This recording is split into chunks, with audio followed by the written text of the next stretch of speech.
Federal prosecutors know that if Donald Trump wins the 2024 election, he can disrupt their criminal cases against him, either by ordering the Justice Department to dismiss the charges or by attempting to pardon himself. But in Georgia, where Trump faces racketeering charges for his bid to subvert the 2020 election, he will have no power to shut down the case. Presidents can issue pardons only for federal crimes, and the Georgia indictment involves exclusively state crimes. Trump couldn't even seek help from the state's governor, because in Georgia, unlike many other states, the governor cannot issue pardons. Instead, pardons are issued by the Georgia State Board of Pardons and Paroles, a 5-member panel authorized by the state constitution. The board considers applications beginning at least 5 years after an individual has completed his or her sentence. That timeline differs from the federal system, where presidents can issue pardons before a person has even been prosecuted. A pardon in Georgia is for a conviction, so someone can't seek a pardon on the front end of a matter, said Aaron Donahue-Kohler, pro bono coordinator for the Georgia Justice Project, which provides legal representation and assistance for people affected by the state's criminal justice system. The Georgia case might therefore pose the greatest threat to Trump's liberty because of his limited ability to use the levers of power to avoid consequences, an art form he refined during his first stint in the White House. If Trump is convicted in Georgia on all or most of the 13 felony counts against him, he is likely to face at least some time in prison, since several of the charges against him carry mandatory minimum prison sentences. While the state board offers limited exceptions to the 5-year waiting period, mainly for people who can demonstrate the need for a pardon for immigration or employment purposes, those instances are rare, Donahue-Kohler said. We've hardly ever asked for an exception, and it's only ever been after someone has served their sentence.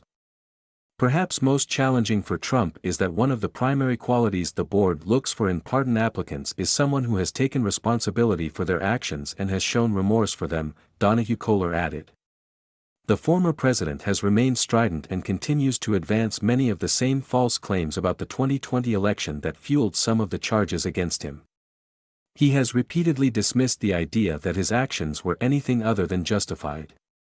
In addition to the Georgia case and his 2 federal cases, Trump faces New York State charges in connection with his attempt to silence a porn star who said she had an affair with him.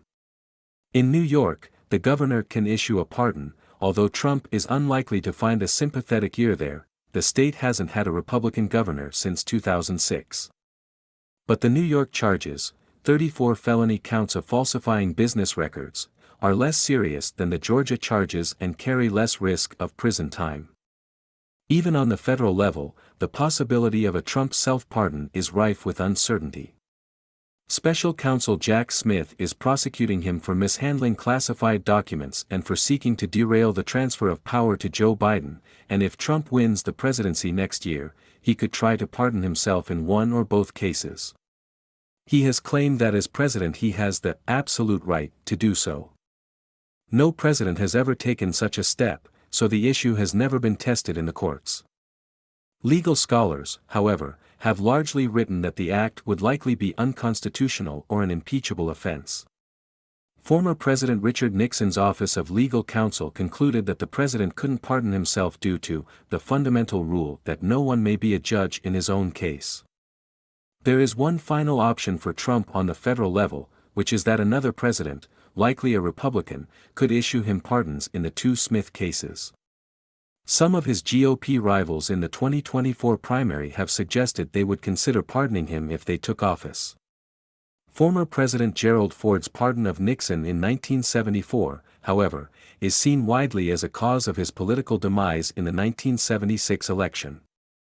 Trump has made no secret that if he retakes the White House he would wield his pardon power in ways he views as politically advantageous. He has floated the notion of pardoning scores of January 6 defendants who breached the Capitol in support of his calls to stop the steal of the 2020 election. However, Trump was also reluctant to use that power in his final weeks in office, despite widespread requests from some of the very same allies now charged alongside him in Georgia, as well as for January 6 defendants who pleaded with him for clemency before he departed the Oval Office. I've decided that I should be on the pardon list, if that is still in the works, John Eastman wrote in an email to Rudy Giuliani in the days after the January 6 attack. But no pardon ever came.